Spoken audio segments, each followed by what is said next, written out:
용의자 이제 추적하는 과정에서 어제 19시 12분경 서울 소재 모 역 앞에서 긴급 체포를 하면서 범행을 자백을 받았습니다. 이 부분이기 때문에 지금 단계에서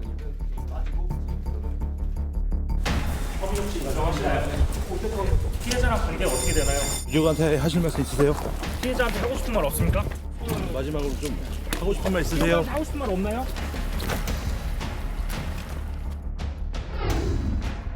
자, 북한강 살인 사건 이렇게 언론에서 지금 표현을 하면서 보도하고 있는데, 근데 피의자 군 장교라고요 지금 이렇게 나옵니다. 화면 좀 보시죠. 이 사건에 대해서 정리한 건데, 자 이경민 변호사, 이 내용을 좀 보시면서 이게 무슨 일이 또 벌어진 겁니까 지금 이게? 네, 이게 지난 2일 강원도 하천에 있는 북한강에서 그 인근에 있는 주민이 지나가다가 당시에 신체 일부가 담겨 있는 그게 이제 떠오르게 됐거든요. 강 아유, 위쪽으로. 그래서 예. 그거를 발견을 하고 이제 신고를 하게 됐고요. 그리고 그 다음 날 계속해서 이제 수색 작업을 하다가 그날 오전에 이제 시신의 일부에 해당하는 또 추가로 발견. 그렇습니다. 예, 추가로 이제 발견을 해가지고 그래서 그 용의자를 또 추적을 해서 이제 특정을 해 보니까 지금 30대 A 씨 이게 뭐 지금 확인된 바로는 이제 군 장교. 군 장교로 나온단 말이에요. 그렇습니다. 예, 그러니까 중령 진급 예정자이거든요. 그럼 현역 군인이잖아요 지금. 그렇습니다. 현역 군인이고 그리고 피해자의 신분도 군무원이라고 임시기간직 군무원이라고 해가지고 어쨌든 당시 같이 근무를 했던 사이이고 그래서 그 상태에서 뭐 말다툼을 벌이다 이런 살인 사건이 발생했다 이렇게 지금 보고 있습니다. 지금 뭐 시신 일부인데 지금 보니까 전부 뭐 시신은 전부 다 인양했다. 지금 이런 얘기도 좀 보도가 되고 있습니다. 아니 근데 이거 굉장히 끔찍한데요?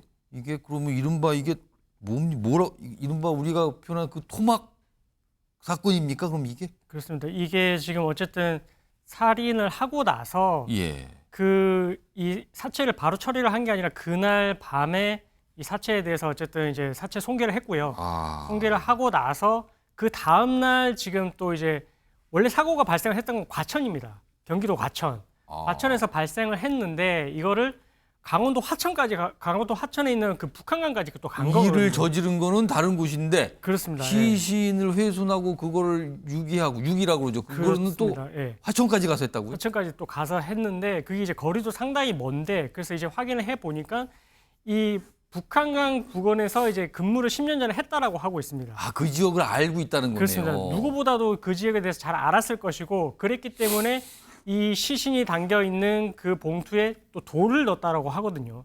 그래서 이게 강에 지금 가라앉도록 해서 어쨌든 이게 발견이 안 되도록 그렇게 하려고 지금 이걸 북한강 주변까지 가져가서 이렇게 이제 범행을 저지른 것 같습니다. 이런 살인 사건 날 때마다 또 법적으로 따지는 게 우발이냐 계획적이냐 이건데, 근데 시신을 이렇게까지 훼손한 걸로는 봐서는 어떻게 판단해야 되는 겁니까 이거는? 뭐 이 살해를 했던 동기에 대해서는 뭐 아직까지 뭐 조사가 더 이루어져야 될 단계이지만 일단은 그 후에 지금 범행을 처리하는 방법을 봤을 때는 너무나 잔혹하거든요. 예. 그래서 이런 거에 비춰봤을 때는 어쨌든 이게 뭐 우발적이라고 하더라도 뒤에 이제 처리 수습 과정까지 봤을 때는 이게 뭔가 어느 정도 좀 치밀하다라고 생각되는 부분도 있고 해서 그리고 이걸 유기를 했던 부분도 어쨌든 뒤에 발각 가능성을 아예 없애기 위해서 이제 했던 행동들을 비춰본다면 어느 정도 미필적인 그런 살인의 고의까지도 있었던 걸로 볼 수 있는 게 아니냐 이렇게 조금 조심스럽게 추측을 해볼 수 있을 것 같습니다. 이런 경우에는 군사법원에서 재판을 만약에 기소가 된다면 재판을 받습니까? 아니 민간으로 가는 겁니까? 이건 어떻게 되는 겁니까? 그러니까 원래 원칙적으로는 군인, 군무원 등이 대상이 된 범죄 같은 경우에는 원래는 이제 이 군사법원에서 했었습니다. 근데 2022년에 법이 개정되면서 군인 대상의 성범죄라든지 아니면은 입대를 하기 전에 민간인 신분이었을 때의 범죄 그리고 이런 이제 군에서 사고가 발생했을 때 이런 사망의 원인이 되는 사고 같은 경우에는 민간에서 이제 이 절차를 진행을 하게 되어 있거든요.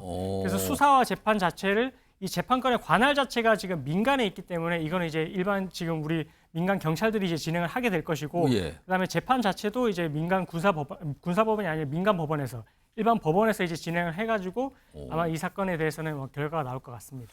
지금 보면은 이게 너무 잔혹하고 살인 사건이잖아요. 이런 경우 이제 많은 분들이 생각하시니까 이거 신상 공개 대상 될 수 있는 거 아닙니까라는 얘기도 오늘도 하시는 분이 있던데 이건 어떻게 판단해야 될까요? 그거는 이제 사건의 일단은 그 상황을 보는데 범죄가 중대한지 여부를 봐야 되고 그리고 잔혹한지 예. 그런 부분도 봐야 되고 그리고 무엇보다 증거가 명확한지가 또 중요합니다. 증거. 예, 그래서 이제 그런 경우가 보통 이제 CCTV가 있다든지 아니면 본인의 자백이 있고 이런 피해자에 해당하는 그런 이제 피해 내용이 있는지 이런 부분들이 증거가 있는지가 중요하고 예. 그리고 또 추가로 이제 국민의 알 권리가 충족돼야 되는 그런 범죄인지 예. 이런 부분들을 다 따져가지고 이런 특정 강력 범죄에 대해서는 이 신상공개 심의위원회가 열려가지고 예. 그래서 거기서 이제 이 심의위원회에서 이제 결과가 나왔을 때 이거 공개를 하는 게 맞다라고 하게 되면 이게 뭐 언론을 통해서 이렇게 공개를 하게 되는 그런 절차로 나아가게 됩니다. 아마 저 피의자의 휴대폰도 역시 조사해보고 그럼 좀 더 정확한 게 나오겠죠, 그럼요? 그게 그 여러 가지 있을 것 같은데 그 내용이. 그렇습니다. 이제 뭐 통화 수발신 내역이라든지 그리고 당시 어쨌든 뭐 대화 내용이라든지 이런 부분들까지 다 이제 휴대폰 포렌식을 통해서 이제 밝혀낼 것이고요. 예. 그래서 그걸 통해 가지고 지금 어쨌든 피의자와 피해자의 관계가 어떤지 여부가 예. 아직까지는 그냥 지인으로만 나와 있어서 그래서 구체적으로 어떤 관계인지도 확인을 할 것 같습니다. 알겠습니다.